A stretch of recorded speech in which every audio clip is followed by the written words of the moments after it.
Hi hello welcome to my channel. ನಾನಿವತ್ತು ಹಾಗಲಕಾಯಿ ಪಲ್ಯ ಮಾಡ್ತಾಯಿದ್ದೀನಿ.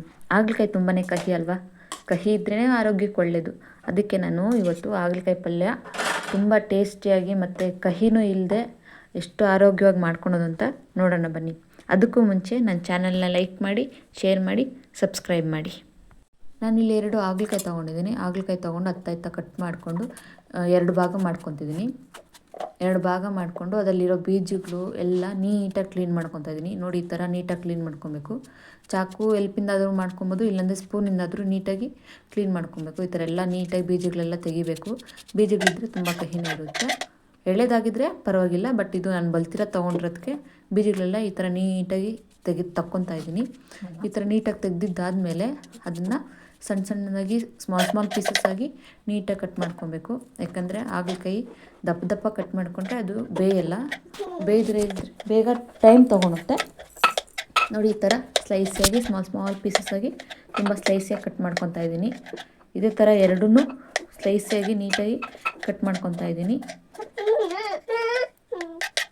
ಈ ಥರ ಕಟ್ ಮಾಡ್ಕೊಂಡಿದ್ದಾದಮೇಲೆ ನಾನು ನೀರಲ್ಲಿ ಹಾಕ್ಕೊತಾ ಇದ್ದೀನಿ. ನೀರಲ್ಲಿ ಹಾಕ್ಕೊಂಡು ತೊಳ್ಕೊಂಡು ಮಾಡ್ಕೊಬೇಕು. ಈ ಥರ ಎರಡೂ ಹಿಂಗೆ ಸ್ಲೈಸಿಯಾಗಿ ಕಟ್ ಮಾಡ್ಕೊತಾ ಇದ್ದೀನಿ. ತೀರಾ ಸ್ಲೈಸಿಯಾಗಿ ಕಟ್ ಮಾಡ್ಕೊಬೇಕು, ಯಾಕಂದರೆ ಬೇಯುತ್ತೆ. ನಾನಿದು ಬಲ್ತಿರೋ ತೊಗೊಂಡಿದ್ದೀನಿ, ತೀರಾ ಸ್ಲೈಸಿಯಾಗಿ ತೊಗೊಂಡಿದ್ದೀನಿ.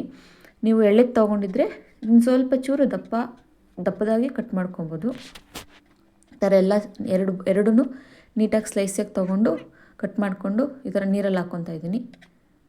ನೀರಲ್ಲಿ ಹಾಕ್ಕೊಂಡಿದ್ದಾದಮೇಲೆ ಒಂದ್ಸಲಿ ವಾಶ್ ಮಾಡ್ಕೊಬೇಕು. ವಾಶ್ ಮಾಡ್ಕೊಂಡಿದ್ದಾದಮೇಲೆ ನಾನು ಇಲ್ಲಿ ಪಾತ್ರೆಯಲ್ಲಿ ಬೇಯಿಸ್ಕೊತಾ ಇದ್ದೀನಿ. ಯಾಕಂದರೆ ನಾನು ತೊಗೊಂಡಿರೋ ಹಾಗಲಕಾಯಿ ಸ್ವಲ್ಪ ಬಲ್ತಿತ್ತು. ಸೊ ಅದಕ್ಕೆ ನಾನು ಫಸ್ಟು ಬೇಯಿಸ್ಕೊಂಡ್ಬಿಡ್ತೀನಿ. ಎಣ್ಣೆಲಿ ಬೇಯಿಸ್ಕೊಳಕ್ಕೆ ಹೋದರೆ ಅದು ಲೇಟ್ ಆಗುತ್ತೆ. ಸೊ ನಾನು ಫಸ್ಟು ಪಾತ್ರೆಯಲ್ಲಿ ಬೇಯಿಸ್ಕೊಂಡ್ಬಿಡ್ತೀನಿ. ಈ ಥರ ನೀಟಾಗಿ ವಾಶ್ ಮಾಡಿಕೊಂಡು ಒಂದು ಪಾತ್ರೆ ಇಟ್ಕೊಂಡು ಬೇಯಿಸ್ಕೊಂಡ್ಬಿಡ್ತೀನಿ. ಅದಕ್ಕೆ ನೀರು ಎಷ್ಟು ಬೇಕೋ ಅಷ್ಟು ನೀರು ಹಾಕಿ ಸ್ವಲ್ಪ ಉಪ್ಪು ಹಾಕಿ ಬೇಯಿಸ್ಕೊಬೇಕು ಚೆನ್ನಾಗಿ.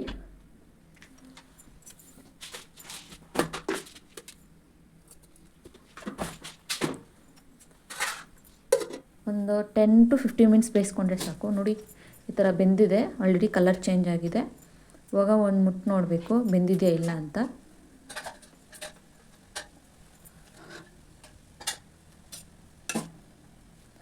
ನೋಡಿ, ಈ ಥರ ಪ್ರೆಸ್ ಮಾಡಿದ ತಕ್ಷಣ ಸ್ವಲ್ಪ ಮೆತ್ತವಾಗಬೇಕು. ಮೆತ್ತವಾದ್ಮೇಲೆ ಬೆಂದಿದೆ ಅಂತ ಅರ್ಥ.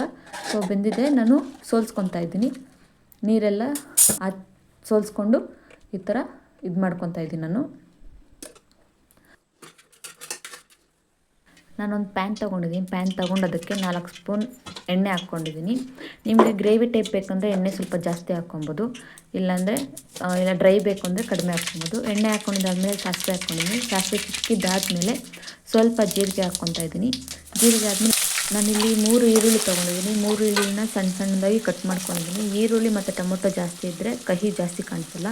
ಸ್ವಲ್ಪ ಕರಿಬೇವು ಮತ್ತು 2 ಹಸಿಮೆಣ್ಸಿನ್ಕಾಯಿ ಹಾಕ್ಕೊಂಡಿದ್ದೀನಿ. ಹಸಿಮೆಣ್ಸಿನ್ಕಾಯಿ ಹಾಕ್ಕೊಂಡು ಎಣ್ಣೆಯಲ್ಲೇ ಚೆನ್ನಾಗಿ ಫ್ರೈ ಮಾಡ್ಕೊಬೇಕು. ಈರುಳ್ಳಿ ಗೋಲ್ಡನ್ ಬ್ರೌನ್ ಬರೋ ತನಕ ಚೆನ್ನಾಗಿ ಫ್ರೈ ಮಾಡ್ಕೊಬೇಕು. ಚೆನ್ನಾಗಿ ಫ್ರೈ ಮಾಡ್ಕೊಂಡಿದ್ದಾದಮೇಲೆ ಇಲ್ಲಿ ನಂತರ ಬೆಳ್ಳುಳ್ಳಿನ ನಾನು ಚೆನ್ನಾಗಿ ಜಜ್ಜಿ ಹಾಕ್ಕೊಂಡಿದ್ದೀನಿ. ಶುಂಠಿ ಬೆಳ್ಳುಳ್ಳಿ ಪೇಸ್ಟ್ ಹಾಕೋದ್ಕಿಂತ ಬೆಳ್ಳುಳ್ಳಿನೇ ನಾವು ಜಜ್ಜಿಕೊಂಡು ಹಾಕ್ಕೊಂಡ್ರೆ ಚೆನ್ನಾಗಿರುತ್ತೆ.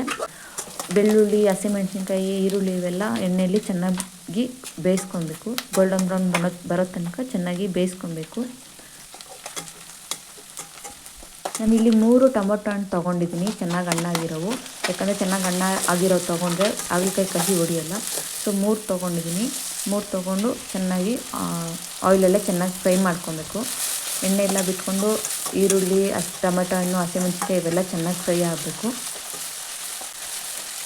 ಈ ಥರ ಚೆನ್ನಾಗಿ ಫ್ರೈ ಆಗಿದ್ದಾದ್ಮೇಲೆ ನಾವು ಆವಾಗಲೇ ಹಾಗಲಕಾಯಿ ಬೇಯಿಸ್ಕೊಂಡಿದ್ವಲ್ಲ, ಅದನ್ನು ಬಗ್ಸ್ಕೊಂಡಿದ್ವಲ್ಲ, ನಿಮ್ಗೆ ಇನ್ನೂ ನೀರಿದೆ, ಇನ್ನೂ ಕಹಿ ಇದೆ ಅಂದರೆ ಹಿಂಡ್ಕೊಂಡು ಹಾಕ್ಕೊಬೋದು. ಇಲ್ಲ ಪರವಾಗಿಲ್ಲ ಕಹಿ ಕಡಿಮೆ ಆಗಿದೆ ಅಂದರೆ ಹಂಗೆ ಹಾಕ್ಕೊಬೋದು. ಈ ಥರ ಹಾಕ್ಕೊಂಡು ಚೆನ್ನಾಗಿ ಆಯಿಲಲ್ಲೇ ಚೆನ್ನಾಗಿ ಫ್ರೈ ಮಾಡ್ಕೊಬೇಕು ಹಾಗಲಕಾಯಿನ. ಈರುಳ್ಳಿ, ಟೊಮೊಟೊ, ಹಾಗಲಕಾಯಿ ಇವೆಲ್ಲ ಚೆನ್ನಾಗಿ ಫ್ರೈ ಆಗಬೇಕು.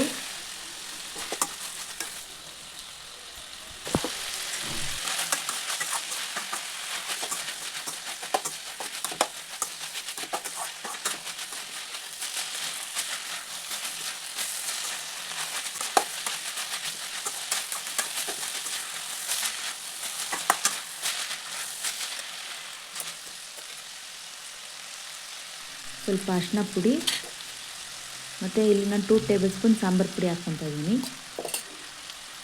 ಮತ್ತು ರುಚಿಗೆ ತಕ್ಕಷ್ಟು ಉಪ್ಪು, ಇವೆಲ್ಲ ಹಾಕ್ಕೊಂಡು ಎಣ್ಣೆಲ್ಲೇ ಒಂದ್ಸಲಿ ಫ್ರೈ ಮಾಡ್ಕೊಳ್ಳೋಣ.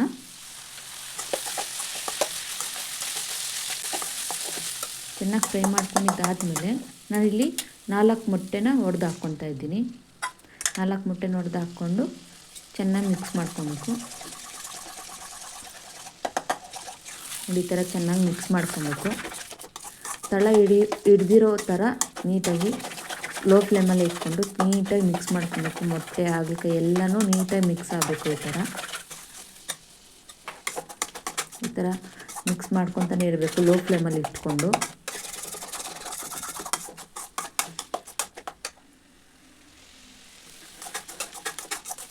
ಈ ಥರ ನೋಡಿ ಎಷ್ಟು ಚೆನ್ನಾಗಿ ಮಿಕ್ಸ್ ಆಗ್ತಿದೆ ನೋಡಿ. ಈ ಥರ ನೀಟಾಗಿ ಮಿಕ್ಸ್ ಮಾಡ್ಕೊಬೇಕು. ಈ ಥರ ನೀಟಾಗಿ ಮಿಕ್ಸ್ ಮಾಡಿಕೊಂಡ್ರೆ ಚೆನ್ನಾಗೇ ಇರುತ್ತೆ, ಕಹಿನೂ ಹೊಳೆಯಲ್ಲ. ಈ ಥರ ನೀಟಾಗಿ ಮಿಕ್ಸ್ ಮಾಡಿಕೊಂಡು ಬಿಡಿ ಬಿಡಿ ಆಗುತ್ತೆ ಅಲ್ಲಿವರೆಗೂ ನೀಟಾಗಿ ಮಿಕ್ಸ್ ಮಾಡ್ಕೊಬೇಕು.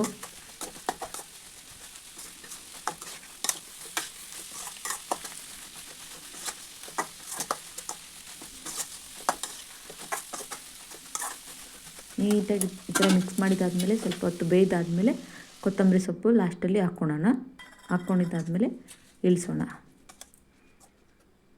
ನೋಡಿ ಎಷ್ಟು ಚೆನ್ನಾಗಿದೆ. ಚಪಾತಿಗೆ, ಪೂರಿಗೆ, ನಿಮಗಿನ್ನೂ ಗ್ರೇವಿ ಟೈಪ್ ಬೇಕು ಅಂದರೆ ಟೊಮೊಟೊ ಹಣ್ಣು ಸ್ವಲ್ಪ ಜಾಸ್ತಿ ಹಾಕ್ಕೊಳ್ಳಿ ಮತ್ತು ಎಣ್ಣೆ ಸ್ವಲ್ಪ ಜಾಸ್ತಿ ಹಾಕ್ಕೊಂಡ್ರೆ ಗ್ರೇವಿ ಆಗುತ್ತೆ. ಸೊ ಅದು ಮುದ್ದೆಗೂ ಚೆನ್ನಾಗಿರುತ್ತೆ, ಅನ್ನಕ್ಕೂ ಚೆನ್ನಾಗಿರುತ್ತೆ.